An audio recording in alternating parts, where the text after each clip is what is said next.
Sanctus, Sanctus, Sanctus Dominus Deus Sabaoth. Salam jumpa kembali saudara-saudariku yang terkasih dalam Tuhan kita Yesus Kristus. Salam sejahtera untuk kita semua. Berkat Allah yang Maha Kuasa senantiasa menyertai kita.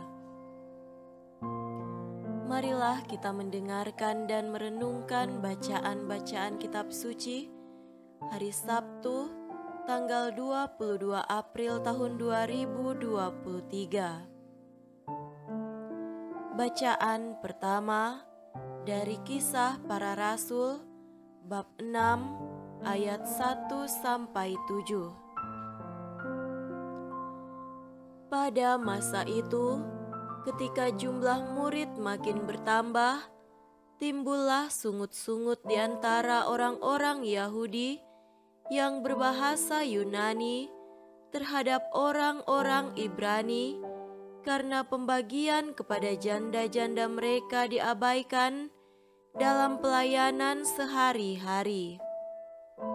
Berhubung dengan itu, ke-12 rasul itu memanggil semua murid berkumpul dan berkata, "Kami tidak merasa puas karena kami melalaikan firman Allah untuk melayani meja.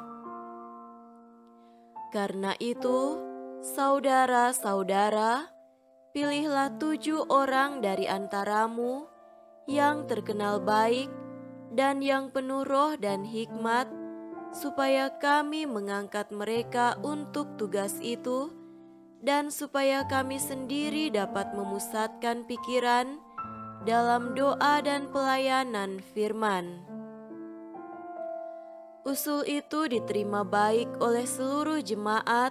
Lalu mereka memilih Stefanus, seorang yang penuh iman dan Roh Kudus, dan Filipus, Prokorus, Nikanor, Timon, Parmenas, dan Nikolaus, seorang penganut agama Yahudi dari Antiokhia.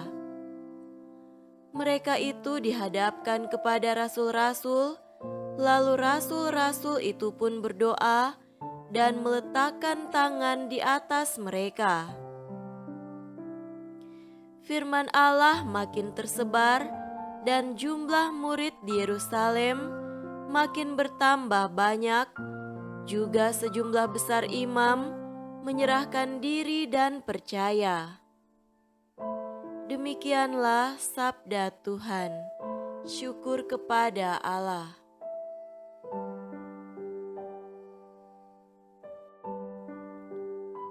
Semoga Tuhan beserta kita sekarang dan selama-lamanya. Inilah Injil suci menurut Yohanes. Dimuliakanlah Tuhan. Injil Yohanes bab 6 ayat 16 sampai 21. Dan ketika hari sudah mulai malam, murid-murid Yesus pergi ke danau, lalu naik ke perahu dan menyeberang ke Kapernaum. Ketika hari sudah gelap, Yesus belum juga datang mendapatkan mereka, sedang laut bergelora karena angin kencang. Sesudah mereka mendayung kira-kira 2-3 mil jauhnya, mereka melihat Yesus berjalan di atas air mendekati perahu itu. Maka ketakutanlah mereka. Tetapi ia berkata kepada mereka, "Aku ini, jangan takut."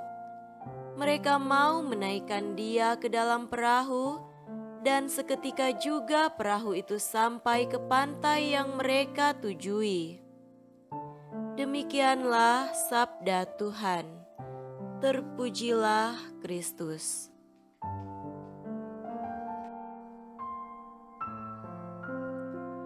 Saudara-saudariku yang terkasih dalam Tuhan kita Yesus Kristus, tema renungan kita pada hari ini adalah Tuhan di tengah badai. Ada seorang yang kecewa dengan pimpinannya. Saking jengkelnya, ia selalu menjelekkan pimpinannya dan bahkan akhirnya memaki Tuhan. Ia alergi terhadap apapun dari pimpinannya, sampai akhirnya ia jatuh sakit, merasa sendirian, kesepian, dan ketakutan.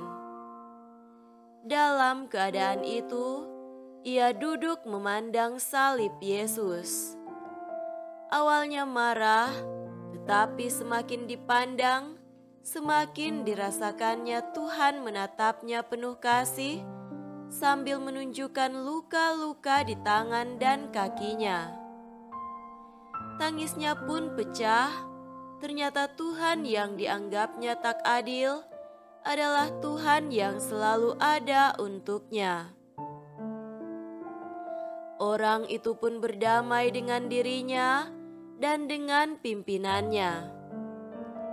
Saudara terkasih, hidup kita kadang-kadang bisa mirip pengalaman para murid dalam bacaan Injil hari ini. Angin kencang datang dan mereka mendayung sendirian tanpa Yesus. Perjalanan menjadi susah payah dan tujuan pun kabur. Disitulah Yesus datang, berjalan di atas air menuju ke mereka. Namun pemandangan ini membuat mereka ketakutan. Kacaulah keadaan mereka, diombang-ambing secara fisik dan ketakutan secara rohani. Dari Injil lain terdapat informasi bahwa murid-murid mengira Yesus itu hantu. Rupanya itu terjadi karena kekaburan penglihatan akibat badai, tetapi juga karena peristiwa ini di luar nalar manusia. Yesus sungguh-sungguh menampakkan kuasa-Nya di depan murid-muridnya, sekaligus bersabda menenteramkan hati mereka. "Aku ini, jangan takut." Sabda itu mengubah segalanya. Mereka menyambut Dia naik dalam perahu, dan laut pun teduh. Seketika itu juga, sampailah mereka ke pantai yang mereka tuju. Hanya para murid mengalami peristiwa luar biasa ini, dari keadaan maut menjadi keadaan penuh kepastian.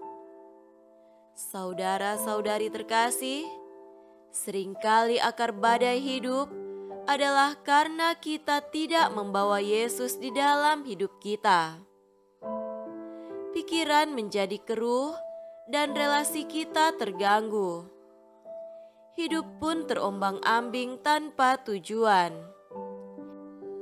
Di saat seperti ini, penting sekali memandang Yesus lagi dan mendengarkan sapaan-Nya.